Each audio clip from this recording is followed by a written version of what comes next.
Je réponds au nom de David Gouo-Beavogui. Je suis Thomas, comme l'indique mon nom. Je suis de Macenta, je suis né à Macenta, j'ai grandi à Macenta. Et présentement, je suis à Conakry, il y a de cela 10 ans à peu près. Et actuellement, je suis le directeur général adjoint de la société Guimau Group SAR. Parlant de mon parcours, j'ai fait l'école primaire à Macenta, à Emmaüs Bethel, de l'école primaire au collège, toujours à Emmaüs Bethel. C'est en 11e année, après la 11e année, en 12e année je veux dire, je suis parti à Sainte-Thérèse avec tous mes collègues en ce moment parce que nous faisions les sciences sociales et il n'y avait plus les sciences sociales à Bethel. Donc nous étions obligés de partir à Sainte-Thérèse. La 12e et la terminale en Sainte-Thérèse et après je suis venu à Conakry après le bac parce que j'étais orienté à l'Université Générale Lansana Conté de Sonfonia. C'était en 2014 et l'année Ebola bien sûr. Bien sûr que ça avait tardé mais après nous sommes venus pour les études universitaires. J'ai fait la sociologie à l'Université Générale Lansana Conté de Sonfonia, 3 ans et après mes 3 années je crois en 2017, je suis retourné à Macenta, histoire de voir comment j'allais prendre les choses. Parce que moi, depuis déjà très longtemps, je me disais qu'il fallait que je sois quelqu'un qui... Voilà, il me fallait avoir de l'argent, voilà. Mais je suis parti à Macenta où j'ai passé du temps auprès d'une personne qui est très importante d'ailleurs pour moi. Du nom de M. Raphaël Bilivogui, qui est l'actuel directeur des ressources humaines du CACRS à Macenta. J'ai passé 6 mois auprès de lui en train d'apprendre beaucoup de choses en administration. Et après les 6 mois, je suis venu à Conakry où j'ai suivi quelques formations, dont l'anglais et l'informatique approfondie et autres. Et à un moment, il fallait trouver du boulot parce que la vie à Conakry, c'était pas facile. Il fallait trouver du boulot pour se nourrir, se vêtir et payer, trouver peut-être un endroit où habiter parce qu'au départ, j'étais dans la famille de mon oncle. Et après quelques années, je me suis vu avec je vais appeler un frère ou un cousin, Mathieu Pema, qui était à l'époque au Maroc. Et on a décidé de créer une agence de voyage pour les étudiants qui étaient intéressés, les étudiants guinéens qui sont intéressés pour les études au Maroc. Donc là, j'ai été agent commercial. Et après plusieurs années, disons 1 an, 2 ans, ça ne marchait plus trop pour les voyages et on a décidé de prendre une pause et faire face à autre chose. Entre-temps, moi, je ne pouvais pas attendre parce que j'avais besoin, comme vous savez, la vie de Conakry, tu ne peux pas rester là et tu as fini les études, les parents ils se disent que voilà, c'est plus un enfant, il a fini les études, il se débrouille de lui-même, il va faire quelque chose. Et surtout que pour ceux qui savent, quand tu finis les études universitaires, je veux dire, tu es ici à Conakry. Les parents qui sont au village, ils pensent que voilà, tu as tout parce que tu vis dans la capitale. Donc, il fallait grouiller, il fallait se battre. Et j'ai passé plusieurs mois, je n'avais rien à faire, mais j'avais mes ambitions. Je me formais en ligne, je suivais des formations en développement personnel, en entrepreneuriat, en management et tant d'autres choses que je suivais en ligne. Et à un certain moment, il y a NCA qui cherchait les agents commerciaux. J'ai suivi la formation avec NCA, assurance bien sûr, et j'étais agent commercial. Et tout d'un coup, il y a Corona qui est venu. Ils nous ont dit qu'on ne pouvait plus continuer à travailler avec eux. Donc, il fallait arrêter de travailler parce que tout le monde sait au temps de Covid, il fallait rester à la maison confiné. dans cette situation, c'était très compliqué, très difficile. Parce que moi, je ne voulais pas du tout rester à la maison sans rien faire. Ça a toujours été des casse-têtes pour moi. Et après un moment, je suis resté à la maison, je me suis dit, ben, qu'est-ce qu'il faut faire? J'avais de la chance, en ce moment, je ne payais pas le loyer quand même, mais j'avais envie de me prendre en charge moi-même totalement. Parce que parfois, quand ça chauffait, il fallait appeler les frères, il fallait appeler quelques connaissances pour dire, voilà, j'ai besoin d'argent, aidez-moi et tout.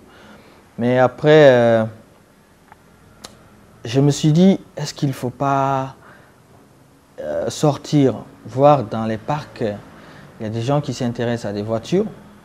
Moi, je deviens, en un mot, comme on le dit, démarcheur. Et voilà, je suis parti dans certains parcs de la ville, vers les banlieues. J'ai tissé des liens, des partenariats avec les vendeurs de voitures. Je prenais les photos. J'ai créé une page où je vendais les voitures pour les gens. Donc quand il y a un preneur, je les mets en contact et puis moi j'ai ma petite commission de 500 000, 1 million. Mais ça ne bougeait pas trop comme ça. Vous savez bien, au temps de Covid, les choses n'étaient pas aussi comme ça. J'ai un cousin du nom de Kenneth. J'étais avec lui. En ce moment, je vivais avec lui. Il y a un homme de Dieu, un pasteur qui vit aux États-Unis, qui se connaît bien avec Kenneth, qui lui a contacté pour lui dire qu'il avait besoin de 4 parcelles à Koya Wonkifon. Bon, c'est ce qu'il voulait.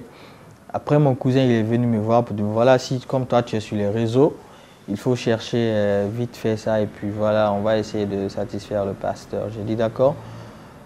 Ben voilà, je suis parti sur les réseaux sociaux.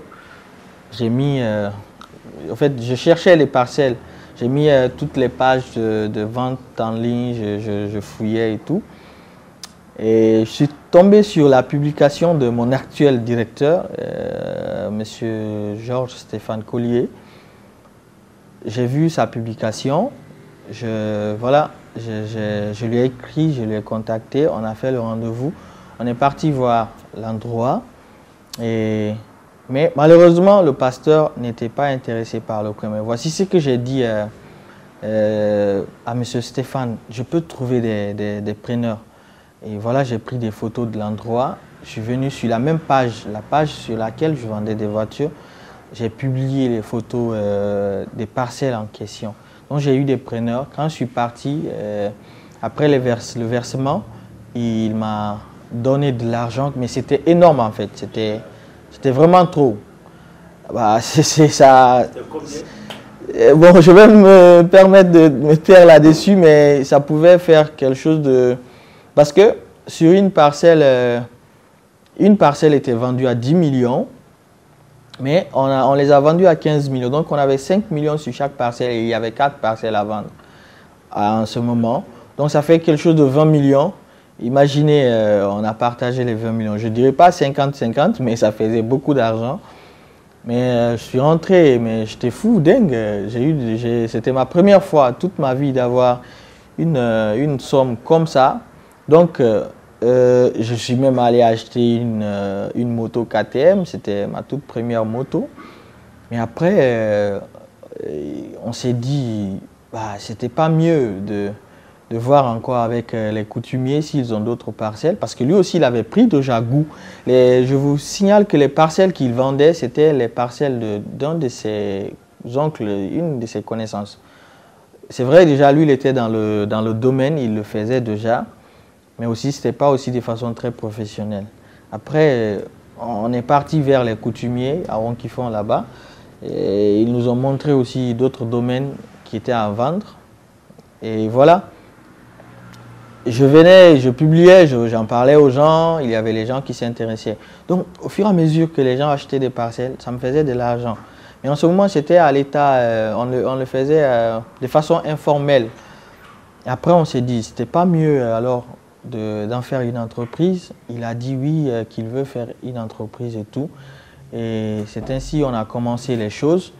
Et bah, je peux dire que Guimau, c'est Dieu. C'est vrai qu'il y a une question de complémentarité qui est là. Il y a une équipe forte qui est là. Le directeur, déjà, à la base, c'est quelqu'un qui est dynamique, qui ne lâche pas. Et auprès de lui, je ne dirais pas que je suis trop technique, mais on a une équipe aussi technique qui accompagne et tout. On se complète. Et aujourd'hui, je ne dirais pas que nous sommes la meilleure entreprise immobilière en Guinée, mais nous faisons partie des meilleurs.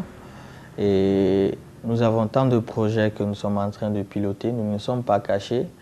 Et il y a beaucoup d'activités que nous menons. Nous sommes l'une des plus grandes sociétés aménagistes au jour d'aujourd'hui parce que nous avons fait preuve.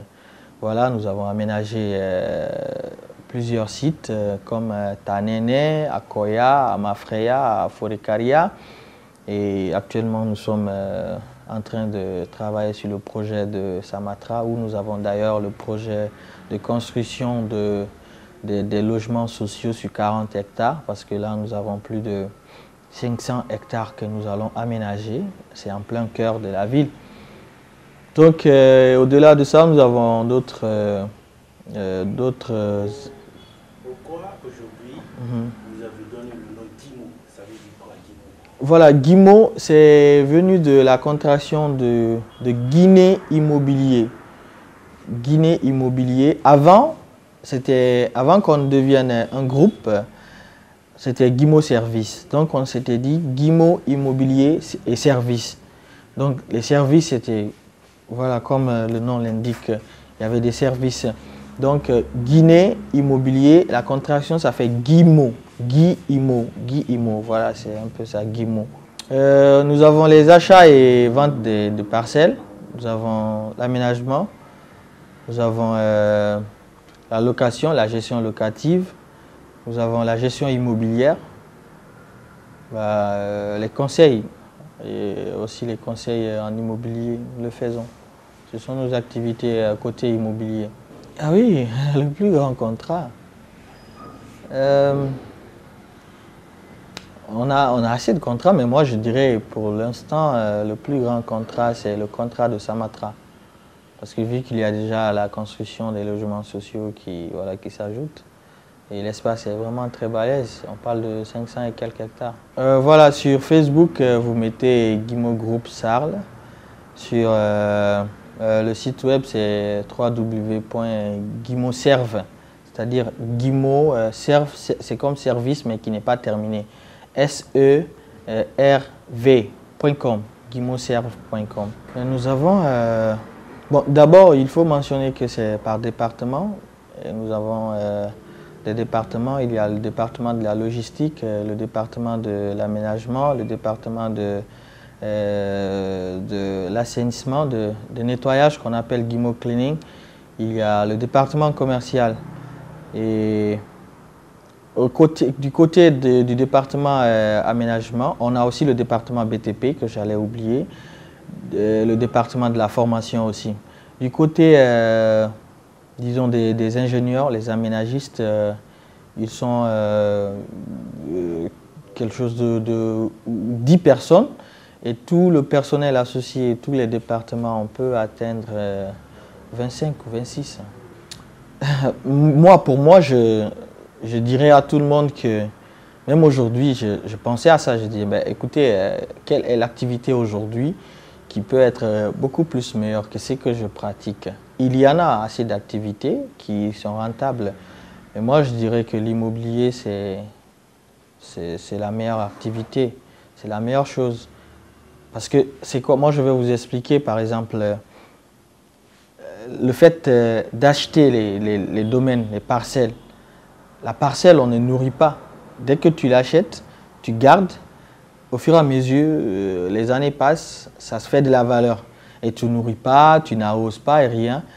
Et c'est mieux, je ne suis pas en train de minimiser les banques, mais c'est mieux que d'aller mettre son argent à la banque où ils vont te taxer des pourcentages après. Et moi, je me dis que c'est la meilleure activité. Acheter des domaines, garder ou alors valoriser. On peut valoriser soit en aménageant, si c'était bien sûr à l'état sauvage, ou soit en faisant une cité ou peut-être construire et mettre en location. Tout ça, ce sont des activités immobilières. À l'intérieur du pays, je dirais pour l'instant non. Nous avions commencé à Zérékoré, mais après, ça n'a pas trop bougé. Vous savez, nous sommes beaucoup plus basés sur ce projet d'aménagement actuellement. Et vous savez qu'aménager à l'intérieur, ce n'est pas beaucoup trop facile. Mais nous sommes en train d'envisager pour l'année prochaine déjà. On va commencer par les régions administratives et voilà, après on va voir. D'abord, le projet qui est très proche, le projet de construction d'une cité sur 40 hectares à Samatra. Et voilà, le reste on verra. On a beaucoup de projets que pour le moment que je ne peux pas déballer. Voilà. Ah, le dernier mot, d'abord je vais remercier Masagi TV qui a bien sûr pris l'initiative de passer, me demander, me poser des questions sur lesquelles nous avons échangé et peut-être qui aideront certaines personnes. Et surtout, moi, ce que je vais dire, moi, mon parcours, c'est vrai que j'ai résumé et tout, mais ce qu'il faut retenir, c'est que quoi que tu fasses, fais le bien et surtout ta relation avec les gens. Parce que moi, je peux dire que ce qui m'a amené ici aujourd'hui, c'est ma relation avec les gens, ma bonne relation avec les gens. Et ma façon d'être avec mes collaborateurs et les personnes, parce que même monsieur Collier, qui est mon directeur aujourd'hui, c'est parti comme ça d'une première relation et puis voilà, les choses sont venues simplement et facilement. Et voilà, c'est surtout ce conseil que je donne, garder des bonnes relations avec les gens.